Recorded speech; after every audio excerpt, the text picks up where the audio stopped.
سورہ نصر کا تعارف یہ ہے کہ یہ سورت مدینہ المنورہ میں نازل ہوئی۔ اس سورت میں ایک رکوع اور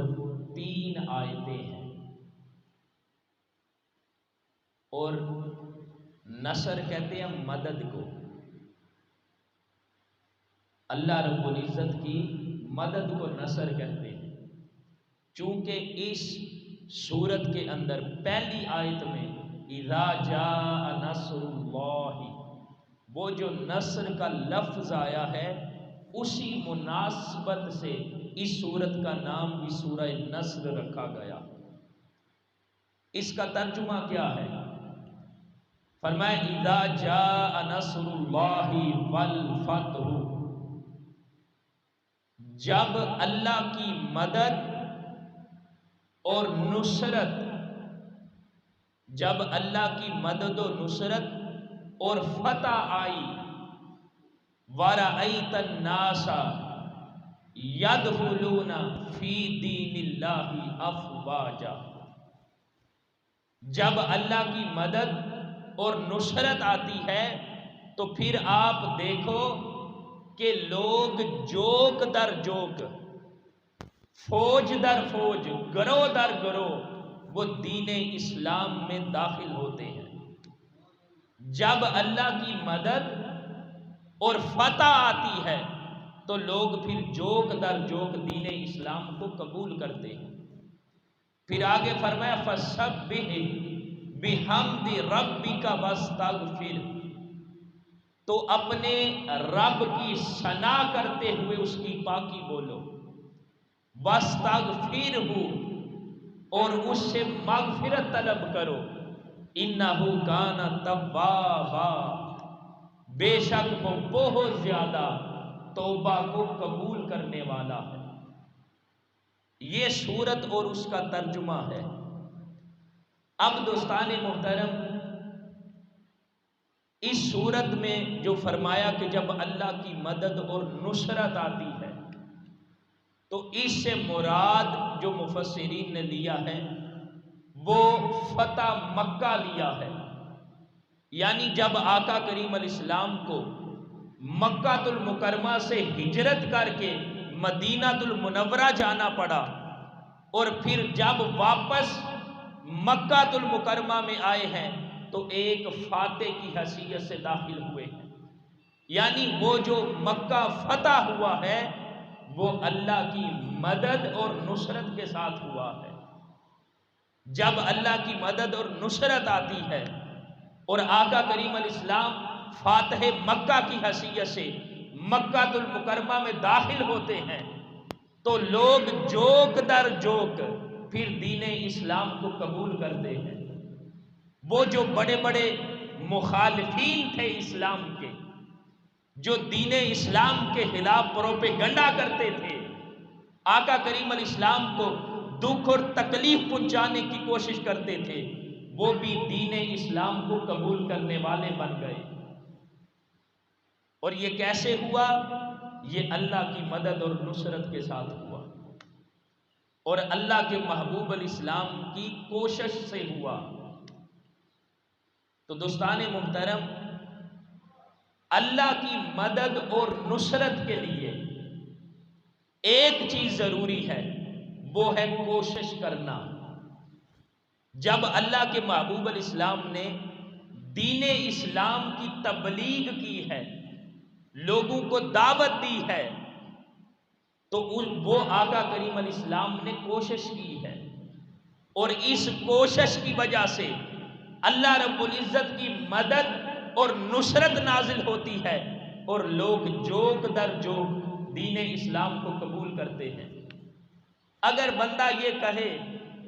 کہ دین اسلام کی تبلیغ کی کوئی ضرورت نہیں، دین اسلام کے پرچار کی کوئی ضرورت نہیں، لوگوں کو دین اسلام کی دعوت دینے کی کوئی ضرورت نہیں، یہ جو ضرورت ہے، جو دعوت دیتے ہیں، یہ کوشش ہے، اور جب بندہ کوشش کرتا ہے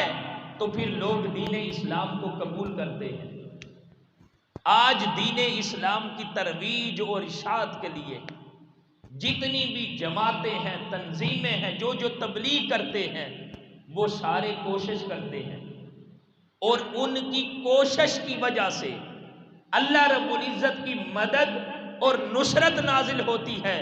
تو بندہ کافر بھی ہو وہ دین اسلام کو قبول کرنے والا بن جاتا ہے۔ تو دوستان محترم، جب دین اسلام کی تبلیغ کے لیے کوشش کی جاتی ہے، جس طرح آقا کریم علیہ السلام نے حکمت اور تدبیر کے ساتھ کفاران مکہ کو دین اسلام کی دعوت پیش کی، اور پھر حکمت کے ساتھ وہاں سے ہجرت کی ہے، پھر واپس آئے ہیں، وہ جو ایک طویل جد و جہد اور کوشش تھی، اس کا ثمر کیا ملا کہ اللہ کی مدد اور نصرت نازل ہوئی، اور وہ لوگ دین اسلام کو قبول کرنے والے بن گئے۔ جب دین اسلام کو قبول کیا تو فرمایا محبوب اپنے رب کی تسبیح کرو، اپنے رب کی ثنا کرتے ہوئے اس کی پاکی بیان کرو، اور اس سے بخشش اور مغفرت طلب کرو۔ انہ کان توابا، بے شک وہ بہت زیادہ معاف کرنے والا ہے، توبہ کو قبول کرنے والا ہے۔ دیکھیں، دین اسلام کو قبول کرنا یہ بڑی سعادت ہے، لیکن اس دور کے اندر سب سے بڑی سعادت یہ تھی کہ اللہ کے محبوب علیہ السلام کے دست مبارک پر دین اسلام کو قبول کیا جاتا ہے۔ اللہ کے محبوب علیہ السلام جو دین اسلام کا پیغام لے کے آئے ہیں، جو بھٹکی ہوئی انسانیت کو ہدایت کا راستہ دکھانے کے لیے آئے ہیں، وہ لوگ جو بتوں کے سامنے سجدہ ریز ہوتے تھے، ان کی جبینوں کو ان بتوں سے ہٹا کر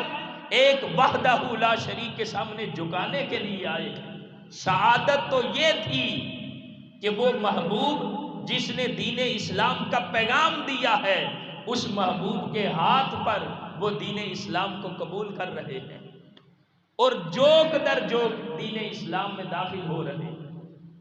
جب یہ صورت نازل ہوئی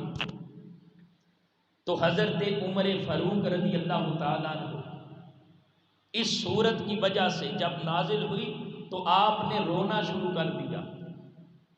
اور پھر ایک دن اللہ کے محبوب علیہ السلام نے یہ خطبہ بھی ارشاد فرمایا اللہ رب العزت نے اپنے بندے کو اختیار دیا ہے، چاہے تو دنیا میں رہے، چاہے تو اس رب کی ملاقات کو قبول فرما لے۔ تو اس بندے نے رب کی ملاقات کو ترجیح دی ہے۔ جب حضرت ابوبکر صدیق نے بھی سنا، وہ سمجھ گئے تھے کہ اب اللہ کے محبوب علیہ السلام زیادہ عرصہ اس دنیا میں نہیں رہیں گے، وہ سمجھ گئے، اور حضرت ابوبکر صدیق عرض کرتے ہیں یا رسول اللہ علیہ وسلم، ہمارے ماں باپ، ہمارا مال و دولت، سب کچھ یا رسول اللہ آپ پر قربان ہے، یعنی سب کچھ آپ کے لیے حاضر ہے۔ تو جب یہ صورت نازل ہوئی، اس کے نزول کے 80 دن بعد اللہ کے محبوب علیہ السلام کا وصال ہو گیا تھا، اور اس صورت کے نزول کے بعد وہ والی آیتیں بھی نازل ہوئی تھی،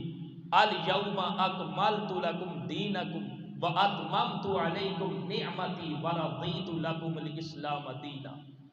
کہ آج کے دن اللہ رب العزت نے آپ کے دین کو مکمل کر دیا ہے۔ اور پھر اس کے بعد کچھ دنوں کے بعد الکلالہ والی آیت نازل ہوتی ہے، پھر اس کے بعد واتقوا یوما ترجعون فیہ الی اللہ، وہ والی آیت نازل ہوتی ہے،